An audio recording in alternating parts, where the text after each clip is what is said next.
प्रिय विद्यार्थियों, पूर्व व्याख्यानों में हमने स्नातक तृतीय वर्ष संस्कृत के द्वितीय प्रश्न पत्र में निर्धारित महाकवि भर्तृहरि द्वारा रचित नीति शतकम ग्रंथ के विभिन्न पद्यों का अनुशीलन किया था। उसी क्रम में आगे बढ़ते हुए आज हम महान व्यक्ति के व्यक्तित्व से संबंधित कतिपय पद्यों का अध्ययन करेंगे।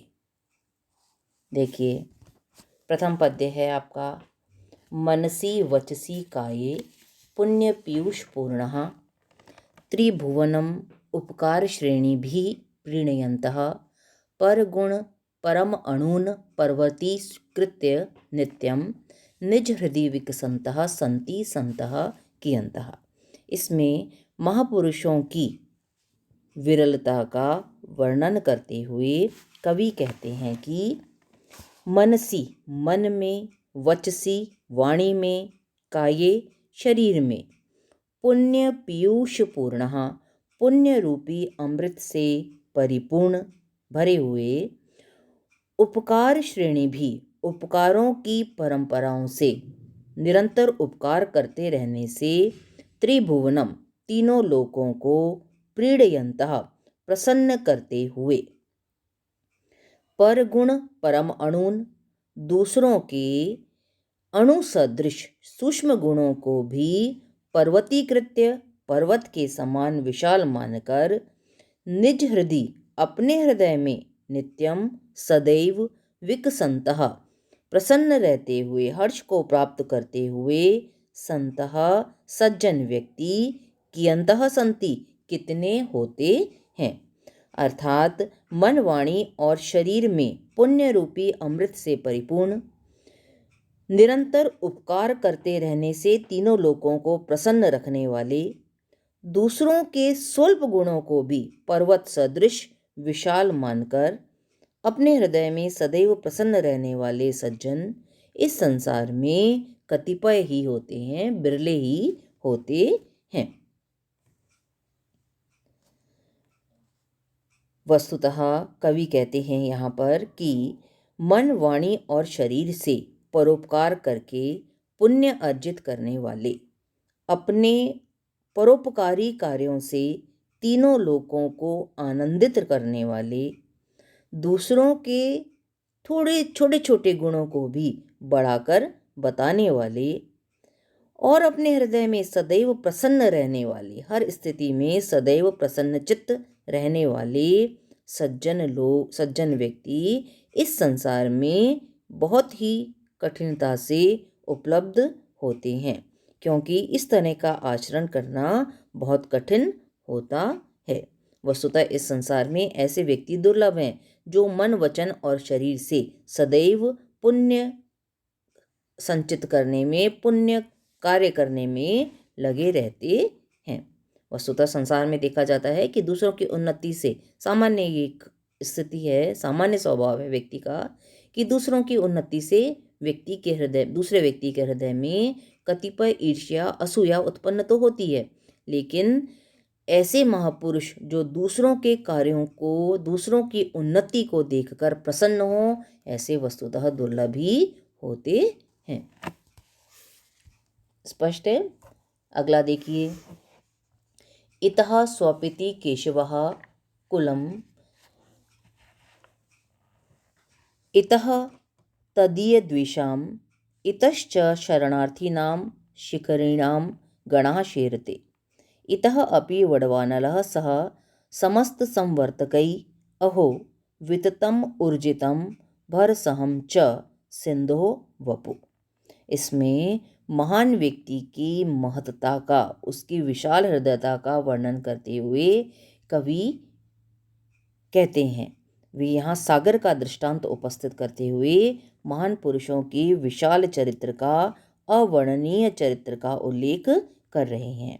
कवि कहते हैं, इतः इधर, केशवः विष्णु स्वपिति शयन करते हैं, इतः और इधर, तदीय द्विषाम उनके शत्रु राक्षसों का कुलम समूह स्वपिति शयन करता है, इतश्च और इधर, शरणार्थी नाम शरण में आए हुए, शिखरी नाम पर्वतों के गणः समूह शेरते सोए हैं। इतः अपि और इधर भी समस्त संवर्तकई सह समस्त प्रलयकालीन मेघों के साथ वड़वानलः वड़वाग्नि शयन करता है। अहो अरे आश्चर्य है, सिंधो वपु समुद्र का शरीर विततम बहुत विस्तृत ऊर्जितम बलशाली भरसहम च और भार को सहन करने वाला है। कवि कहते हैं आश्चर्य का विषय है कि समुद्र का शरीर इतना विशाल बलशाली और भार को सहन करने वाला है कि इसमें एक ओर तो भगवान विष्णु शयन कर रहे हैं और दूसरी ओर उनके शत्रु दैत्यों का समूह छिपा हुआ है। एक ओर तो शरण में आए हुए मैनाक आदि पर्वतों का समूह छिपा हुआ है और दूसरी ओर वड़वाग्नि समस्त प्रलयकालीन मेघों के साथ विराजमान है।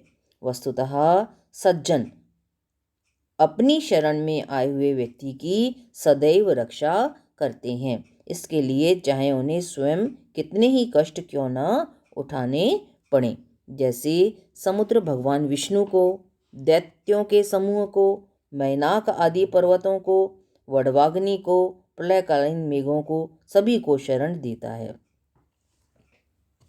इस कारण से समुद्र को बहुत विशाल, ओजस्वी और भार धारण करने में सक्षम माना गया है। वस्तुतः शरण देने वाले सज्जन भी अत्यंत विशाल, गंभीर और सहनशील हृदय वाले होते हैं। अगला देखिए, तृष्णाम छिंदी भज क्षमाम जहि मदम पापे रतिम मा कृथा सत्यम ब्रूहि अनुयाहि साधु पदवीं सेवस्व विद्वज्जनम मान्यान मानय विद्विषः अपि अनुनय प्रख्यापय प्रश्रयं कीर्तिं पालय दुखिते कुरु दयाम एतत् सताम लक्षणम।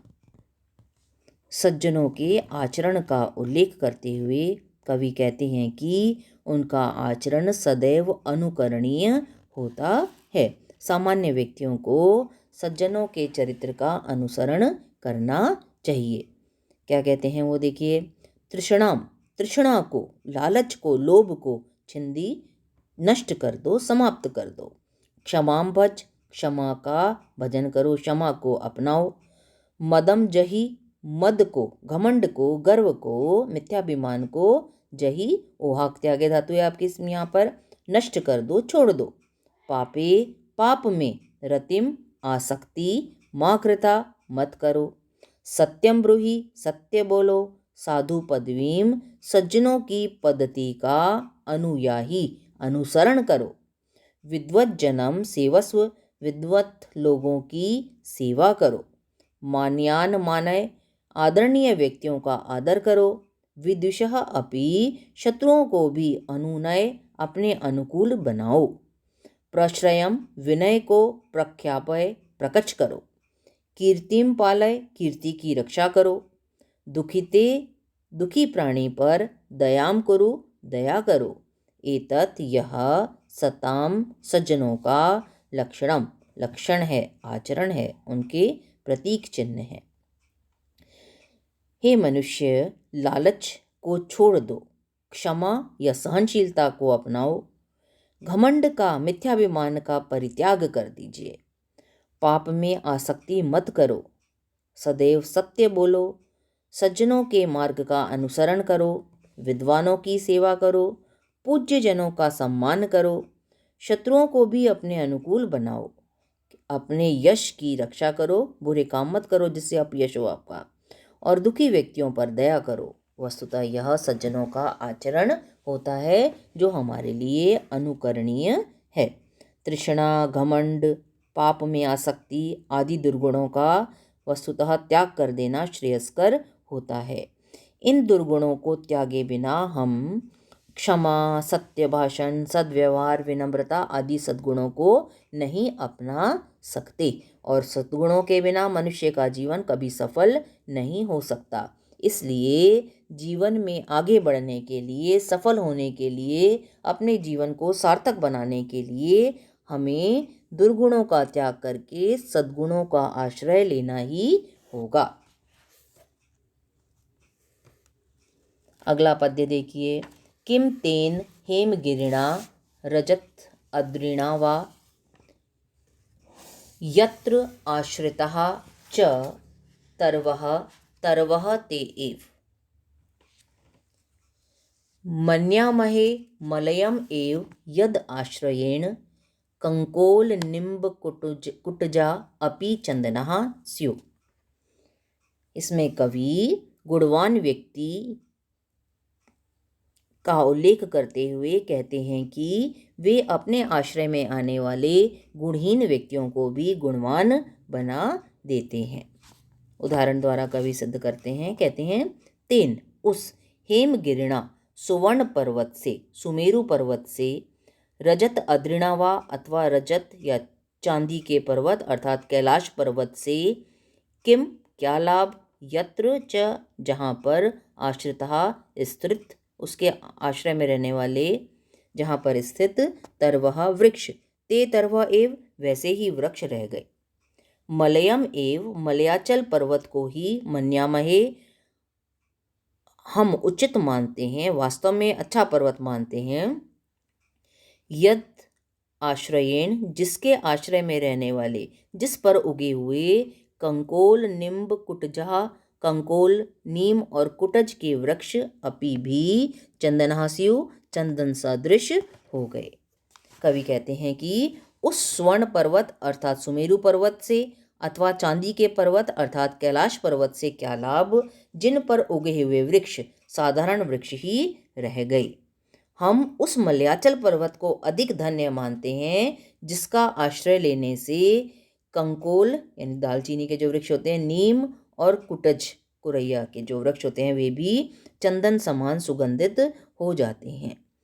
अभिप्राय यह है कि सुमेरु और कैलाश पर्वत भले ही स्वर्ण और रजत के पर्वत कहलाते हैं, लेकिन इनसे दूसरों को कोई लाभ नहीं होता है। इन पर जो वृक्ष होते हैं वे सदैव सामान्य वृक्ष ही बने रहते हैं, परंतु मलय पर्वत सर्वश्रेष्ठ पर्वत हम मानते हैं मलय पर्वत को, जिस पर उगने वाले कंकोल नीम और कुटज जैसे वृक्ष भी चंदन जैसी सुगंधि वाले शीतल हो जाते हैं। अभिप्राय यह है कि चंदन वृक्ष मलयाचल पर्वत पर उगने वाले चंदन वृक्षों के संसर्ग से नीम आदि के वृक्ष भी अपनी कड़वाहट का त्याग करके सुगंधित हो जाते हैं। इसी प्रकार से गुणवान व्यक्ति की संगति में यदि निर्गुण व्यक्ति आते हैं, अल्पगुणी व्यक्ति आते हैं, तो वे भी उनकी सत्संगति के कारण अच्छे अच्छे गुणों से युक्त हो जाते हैं। चंदन की संगति से जिस प्रकार नीम आदि वृक्ष भी सुगंधित हो जाते हैं, उसी प्रकार से गुणवान व्यक्ति की संगति से दुर्जन भी गुणवान हो जाते हैं और गुणवान की सर्वत्र प्रशंसा होती ही है। तो हमें क्या करना चाहिए? हमें सत्संगति का आश्रय लेना चाहिए।